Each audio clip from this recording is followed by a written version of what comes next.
ನೇತ್ರಾವತಿ ನದಿ ದಡದಲ್ಲಿ ಶವ ಹೂತಿಟ್ಟ ಪ್ರಕರಣಕ್ಕೆ ಸಂಬಂಧಪಟ್ಟಂತೆ ಇವತ್ತು 13ನೇ ಪಾಯಿಂಟ್ ಅಗಿಬೇಕು ಅನ್ನುವಂತ ಕಾರಣಕ್ಕೆ ಎಸ್ಐಟಿ ಅಧಿಕಾರಿಗಳ 60 ಜನರು ಇರುವಂತ ತಂಡ ಆ ಜಾಗಕ್ಕೆ ತೆರಳಿದೆ. ಆದರೆ ಆ 13ನೇ ಪಾಯಿಂಟ್ನಲ್ಲಿ ಅಗೆಯುವಂತ ಪ್ರಕ್ರಿಯೆ ಶುರುವಾಗಿಲ್ಲ. 1-2 ಹಂತದ ಕಾರ್ಯಾಚರಣೆ ಮುಗಿದಿದೆ ನಿಜ. GPR ಅನ್ನ ಬಳಕೆ ಮಾಡಿಕೊಳ್ಳೋದ್ರ ಮೂಲಕ ಡಿಟೆಕ್ಟ್ ಮಾಡುವಂತ ಕೆಲಸನೂ ಆಗಿದೆ. ಆದರೆ ಅದೇ ಸ್ಥಳದ ಸ್ವಲ್ಪ ದೂರದಲ್ಲಿನೇ ಅಗೆಯುವಂತ ಪ್ರೊಸೀಜರ್ ಶುರುವಾಗಿದೆ. ನೀವು ಗಮನಿಸ್ತಾ ಇದ್ದೀರಾ, ಇಲ್ಲಿ ಅಣೆಕಟ್ಟೆಯ ಗೋಡೆ ಇದೆ ಅನ್ನುವಂಥ ಕಾರಣಕ್ಕೆ ಅಗಿಬೇಕೋ ಬೇಡವೋ ಅನ್ನುವಂಥ ಗೊಂದಲಗಳು ಇದ್ವು. ಆದ್ರೆ ಈಗ ಅದೇ ಜಾಗದಲ್ಲಿ ಅಗಿತಾ ಇದ್ದಾರೆ ಹಿಟಾಚಿಯನ್ನ ಬಳಕೆ ಮಾಡಿಕೊಂಡು. ಹಾಗಾದ್ರೆ ಅಲ್ಲಿ ಅಸ್ಥಿ ಇದೆ ಅನ್ನುವಂಥ ಸುಳಿವು ಸಿಕ್ತಾ? GPR ನಲ್ಲಿ ಡಿಟೆಕ್ಟ್ ಆಯ್ತಾ? ಆ ಕಾರಣಕ್ಕೇನೆ ಅಗಿತಾ ಇದ್ದಾರಾ? ಸಾಕಷ್ಟು ಕುತೂಹಲಕ್ಕೆ ಎಡೆ ಮಾಡಿಕೊಡ್ತಾ ಇದೆ ಸದ್ಯ ನಡೀತಾ ಇರುವಂತ ಈ ಒಂದು ಕಾರ್ಯಾಚರಣೆ. ನೋಡೋಣ ಅಲ್ಲಿ ಏನಾದರೂ ಅಸ್ಥಿ ಸಿಗಬಹುದಾ ಅಂತ. ನೇರ ದೃಶ್ಯಾವಳಿಗಳನ್ನ ನೀವು TV5 ಸ್ಕ್ರೀನ್ ನಲ್ಲಿ ಗಮನಿಸ್ತಾ ಇದ್ದೀರಾ. ಪಾಯಿಂಟ್ ನಂಬರ್ 13ರ ಸುತ್ತಮುತ್ತ ಒಟ್ಟು 100 ಮೀಟರ್ ಜಾಗದಲ್ಲಿ ಅಗೆಯುವಂಥ ಪ್ರಕ್ರಿಯೆ ಆಗುತ್ತೆ ಅನ್ನುವಂಥ ಕಾರಣಕ್ಕಾಗಿ ಅಲ್ಲಿ ವಾತಾವರಣದಲ್ಲಿ ಪರಿಸರದಲ್ಲಿ ಸಾಕಷ್ಟು ಬದಲಾವಣೆಗಳಾಗಿದೆ. ಆತ ಹೂತಿಟ್ಟಂಥ ಜಾಗ ಎಕ್ಸಾಕ್ಟ್ ಆಗಿ ಗುರುತಿಸದೇ ಇರಬಹುದು. ಬಟ್ ಆ 100 ಮೀಟರ್ ವ್ಯಾಪ್ತಿಯಲ್ಲಿ GPR ಅನ್ನ ಬಳಸಿಕೊಂಡು ಇಲ್ಲಿ ಅಸ್ಥಿ ಇದೆ ಅಥವಾ ಎಲುಬಿದೆ ಅನ್ನುವಂಥದ್ದು ಏನಾದರೂ ಗೊತ್ತಾದರೆ ಹಿಟಾಚಿಯನ್ನು ಬಳಸ್ಕೊಂಡು ಅಗಿಯೋದು. ತದನಂತರದಲ್ಲಿ ಎಲುಬೇನಾದರೂ ಸಿಕ್ತು ಅಂದರೆ, ಇರುವಂಥ ಗುರುತು ಗೊತ್ತಾಯಿತು ಅಂದರೆ ತದನಂತರ ಶ್ರಮಿಕರನ್ನು ಬಳಸ್ಕೊಂಡು ಅಗಿಬೇಕು ಅನ್ನುವಂಥ ನಿರ್ಧಾರವನ್ನು ತೆಗೆದುಕೊಳ್ಳಲಾಗಿದೆ. ಸದ್ಯ ಹಾಗಾದರೆ ಹಿಟಾಚಿ ಬಳಸಿ ಅಗಿತಾ ಇದ್ದಾರಲ್ಲ, ಆ ಜಾಗದಲ್ಲಿ ಹಾಗಾದರೆ GPR ಸ್ಕ್ಯಾನಿಂಗ್ ಮಾಡುವಂಥ ಸಂದರ್ಭದಲ್ಲಿ ಡಿಟೆಕ್ಟ್ ಆಯ್ತಾ? ಇಷ್ಟು ಆಳದಲ್ಲಿ ಇಂಥದ್ದೇ ಏನಾದರೂ ಇದೆ ಅಂತೇಳಿ ಗೊತ್ತಾಯ್ತಾ? ಅದ್ಯಾವುದನ್ನು ಕೂಡ ಈಗ SIT ಅಧಿಕಾರಿಗಳು ಹೇಳುವಂಥ ಪರಿಸ್ಥಿತಿಯಲ್ಲಿಲ್ಲ. ಕಾರಣ ಪ್ರಕರಣ ಸಾಕಷ್ಟು ಗೌಪ್ಯತೆಯಲ್ಲಿ ನಡೀತಾ ಇರುವಂಥದ್ದು ವಿಚಾರಣೆ. ಸದ್ಯ ಶೋಧ ಕಾರ್ಯದ ದೃಶ್ಯಾವಳಿಗಳನ್ನು ನೀವು ಗಮನಿಸ್ತಾ ಇದ್ದೀರಾ. ಪಾಯಿಂಟ್ ನಂಬರ್ 13 ಇದು ಅಲ್ಲ. ಪಾಯಿಂಟ್ ನಂಬರ್ 13ರ ವ್ಯಾಪ್ತಿಯಲ್ಲೇ ಇರುವಂಥ ಜಾಗ. ಈ ಜಾಗ ಅಗಿಬೇಕೋ ಬೇಡವೋ ಅನ್ನುವಂಥ ಪ್ರಶ್ನೆಗಳು ಹಾಗೇ ಇತ್ತು.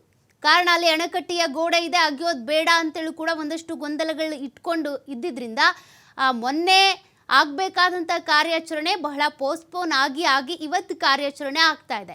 ಇನ್ನೂ ಕೂಡ ಪಾಯಿಂಟ್ ನಂಬರ್ 13 ಆ ಚಿಕ್ಕ ಎಲ್ಲೋ ಬೋರ್ಡನ್ನು ಏನು ಹಾಕಿದ್ದಾರೆ 13ನೇ ಪಾಯಿಂಟ್ ಇದು ಅಂತ, ಅಲ್ಲಿ ಅಗೆಯುವಂಥ ಪ್ರಕ್ರಿಯೆ ಶುರುವಾಗಿಲ್ಲ. ಬದಲಾಗಿ ಅದರ ವ್ಯಾಪ್ತಿಯಲ್ಲೇ ಇರುವಂಥ ಜಾಗದಲ್ಲಿ ಅಗಿತಾ ಇದ್ದಾರೆ. ಹಾಗಾದರೆ ಯಾಕೆ ಆ ಜಾಗದಲ್ಲಿ ಅಗಿತಿದ್ದಾರೆ? ಅಲ್ಲಿ ಏನಾದರೂ ಪತ್ತೆಯಾಗಿದೆಯಾ? ಸುಳಿವು ಸಿಕ್ಕಿದೆಯಾ? ಅನಾಮಿಕ ದೂರುದಾರನನ್ನು ಕೂಡ ನೀವು ಗಮನಿಸ್ತಾ ಇದ್ದೀರಾ. ಬಹಳ ಆ್ಯಕ್ಟಿವ್ ಆಗಿ ಆತ ಜಾಗಗಳನ್ನು ತೋರಿಸ್ತಾ ಇದ್ದಾನೆ, ಆ ಕಡೆ ಈ ಕಡೆ ಅಂತೇಳಿ. ಆತ ಶವಗಳನ್ನು ಹೂತಿಟ್ಟಿದ್ದನ್ನು ನೆನ್ಪಿಟ್ಕೊಂಡಿದ್ದೆ ಮರಗಳನ್ನು ನೋಡಿ, ಇಂಥ ಮರದ ಹತ್ರ ಇಂಥ ಶವ ಹೂತಿದ್ದೇನೆ ಅಂತ ಆತ ಹೇಳಿಕೆಯಲ್ಲಿ ಹೇಳಿರೋದು. ಅದೇ ಆಧಾರದ ಮೇಲೆ ಪಾಯಿಂಟನ್ನು ಕೂಡ ಅವನು ಮಾಡಿದ್ದು, 13 ಪಾಯಿಂಟ್ಗಳನ್ನು ಗುರುತಿಸಿದ್ದು. ಈಗ 13ನೇ ಪಾಯಿಂಟ್ಗೆ ಇನ್ನೂ ಕೂಡ ಕಾರ್ಯಾಚರಣೆಗೆ ಹೋಗಿಲ್ಲ SIT ಅಧಿಕಾರಿಗಳು. ಅದರ ವ್ಯಾಪ್ತಿಯಲ್ಲೇ ಇರುವಂಥ ಜಾಗ ಇದು. ಅಲ್ಲಿ ಹಿಟಾಚಿಯನ್ನು ಬಳಕೆ ಮಾಡಿಕೊಂಡು ಅಗಿತಾ ಇದ್ದಾರೆ. ಹಾಗಾದರೆ ಇಲ್ಲಿ ಅಸ್ಥಿ ಇದೆ ಅನ್ನುವಂಥ ಸುಳಿವು ಸಿಕ್ಕಿದ್ರಿಂದ ಏನಾದರೂ ಅಗಿತಾ ಇದ್ದಾರಾ? ಅದ್ರ ಬಗ್ಗೆ ಇನ್ನೂ ಕೂಡ ಮಾಹಿತಿ ಲಭ್ಯವಾಗಬೇಕಾಗಿದೆ. ಸದ್ಯ ನೀವು ಗಮನಿಸ್ತಾ ಇದ್ದೀರಾ, ಅಲ್ಲಿ ಹಿಟಾಚಿಯನ್ನು ಬಳಕೆ ಮಾಡಿಕೊಂಡು ಅಗೆಯುವಂಥ ಪ್ರಕ್ರಿಯೆ ಈಗಾಗಲೇ ಶುರುವಾಗಿದೆ. 40 ಫೀಟ್ವರೆಗೂ ಕೂಡ ಸ್ಕ್ಯಾನ್ ಮಾಡುವಂಥ ಸಾಮರ್ಥ್ಯ GPRಗೆ ಇದ್ರೂ ಕೂಡ ಕೆಸರಿದ್ರೆ ಮಳೆ ಇದ್ದರೆ ಡಿಟೆಕ್ಟ್ ಮಾಡೋದಕ್ಕಾಗಲ್ಲ, ಸ್ಕ್ಯಾನ್ ಮಾಡೋದಕ್ಕಾಗಲ್ಲ, ಅದು ಅದರ ಮಿತಿ. ಬಟ್ ಈಗ ಇಲ್ಲಿ ಏನಾದರೂ ಪತ್ತೆ ಆಗುತ್ತೆ ಅನ್ನುವಂಥ ಸುಳಿವು ಸಿಕ್ಕಿದೆಯಾ? ಸ್ಕ್ಯಾನ್ ಮಾಡಿದಂಥ ಸಂದರ್ಭದಲ್ಲಿ ಇಲ್ಲಿ ಅಸ್ಥಿ ಇದೆ ಅಂತ ಏನಾದರೂ ಗೊತ್ತಾಗಿದೆಯಾ? ಅದಕ್ಕಾಗಿಯೇ ಆ ಜಾಗದಲ್ಲಿ ಡಿಗ್ಗಿಂಗ್ ಮಾಡ್ತಾ ಇದ್ದಾರಾ? ಅದು ಸಾಕಷ್ಟು ಕುತೂಹಲಗಳಿಗೆ ಎಡೆ ಮಾಡಿಕೊಡ್ತಾ ಇದೆ. ಅನಾಮಿಕ ದೂರುದಾರ ನೋಡಿ, ಇವತ್ತು ಇಷ್ಟು ದಿನದ ಕಾರ್ಯಾಚರಣೆ 12 ಪಾಯಿಂಟ್ಗಳನ್ನು ಅಗೆಯುವಾಗ ನೀವು ಅನಾಮಿಕನನ್ನು ನೋಡಿದ್ದಕ್ಕೂ ಇವತ್ತಿಗೂ ಬಹಳ ವ್ಯತ್ಯಾಸಗಳು ಕಂಡು ಬರ್ತಾ ಇದೆ. ಈ ರೀತಿ ಆತ ತುಂಬ ಕ್ಯಾಶುವಲ್ ಆಗಿ ಓಡಾಡಿದ್ದನ್ನು ವಿಜುವಲ್ಸನ್ನು ನೀವು ಗಮನಿಸೇ ಇರಲಿಲ್ಲ. ಬಟ್ ಇವತ್ತು ಬಹಳ ಫ್ರೀಯಾಗಿ ಓಡಾಡಿಕೊಂಡು ಆ ಜಾಗಗಳನ್ನು ತೋರಿಸ್ತಾ ಇದ್ದಾನೆ. ಇಲ್ಲಿ ಅಲ್ಲಿ ಅಲ್ಲಾಗಿರಿ ಇಲ್ಲಾಗಿರಿ ಅಂತ. ಬಟ್ ಇಲ್ಲಿ GPR ಅನ್ನು ಬಳಕೆ ಮಾಡಿಕೊಂಡು ಅಲ್ಲಿ ಡಿಟೆಕ್ಟ್ ಆದರೆ ಮಾತ್ರ ಆ ಜಾಗಗಳನ್ನು ಅಗಿಯುವಂಥ ಕೆಲಸ ಮಾಡ್ತಾ ಇದ್ದಾರಾ?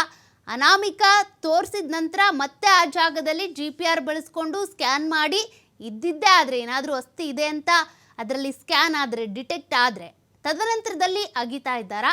ಅದನ್ನು ನಾವಿನ್ನೂ ಕೂಡ ಗಮನಿಸಬೇಕಾಗಿದೆ. ಬಟ್ ಈ ಜಾಗ ಏನಿದೆ ಇಲ್ಲಿ ಅಗಿತಾ ಇದ್ದಲ್ಲ, ಈ ಜಾಗದ ಬಗ್ಗೆ ಅಗಿತಾರೆ ಅನ್ನೋದ್ರ ಬಗ್ಗೆ ಸುಳಿವೇ ಇರಲಿಲ್ಲ. 13ನೇ ಪಾಯಿಂಟಲ್ಲೇ ಅಗಿತಾರೆ ಅಂತ ಹೇಳಲಾಗ್ತಾ ಇತ್ತು. ಕಾರಣ ಆ 13ನೇ ಪಾಯಿಂಟ್ನಲ್ಲೇ ಆತ 8 ಶವಗಳನ್ನು ಹೂತಿದ್ದೇನೆ ಅಂತ ಹೇಳಿಕೆ ಕೊಟ್ಟಿದ್ದು. ಹಾಗಾಗಿನೇ ಆ ಜಾಗವನ್ನು ಬಹಳ ಅಗಲವಾಗಿ ಗುರುತಿಸಲಾಗಿತ್ತು. ಉಳಿದಂಥ ಪಾಯಿಂಟ್ಗಳೆಲ್ಲವೂ ಕೂಡ ಒಂದೊಂದು ಶವ ಹೂತಂಥ ಜಾಗದ ವಿಸ್ತೀರ್ಣ ಏನಿರುತ್ತೆ ಅಷ್ಟಷ್ಟೇ ಗುರುತು ಮಾಡಿದ್ರು. ಬಟ್ ಈ 13ನೇ ಪಾಯಿಂಟನ್ನು ಬಹಳ ಅಗಲವಾಗಿ ಗುರುತಿಸಿದ್ದಾರೆ. ಕಾರಣ ಆತನೇ ಹೇಳಿದ್ದು, ದೂರುದಾರ, ಇಲ್ಲಿ ನಾನು 8 ಶವ ಹೂತಾಕಿದ್ದೀನಿ, ಇಲ್ಲಿಂದ ಇಲ್ಲಿವರೆಗೆ ಅಗಿಬೇಕು ಅಂತ. ಆ ಜಾಗ ಇನ್ನೂ ಕೂಡ ಟಚ್ ಮಾಡಿಲ್ಲ SIT.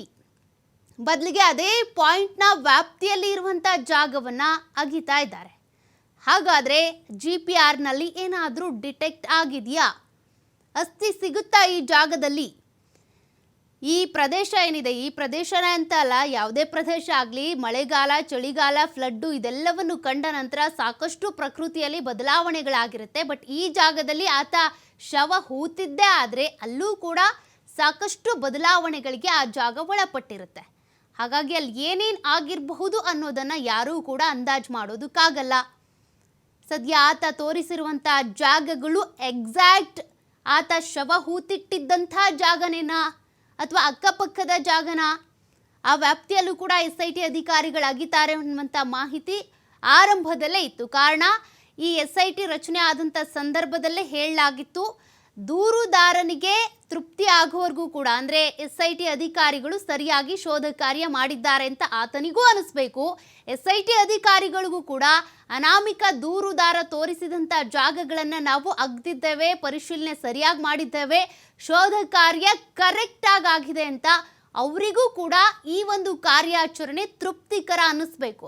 ಅಲ್ಲಿವರೆಗೂ ನಾವು ಕಾರ್ಯಾಚರಣೆ ಮಾಡ್ತೀವಿ ಅಂತ ಹೇಳಿದ್ರು. ಹಾಗಾಗಿ ಇವತ್ತಿನ ಕಾರ್ಯಾಚರಣೆಯಲ್ಲಿ ಏನಾದರೂ ಸಿಗಬಹುದಾ? ಕುತೂಹಲ ಅಂತೂ ಹೆಚ್ಚಾಗ್ತಾ ಇದೆ.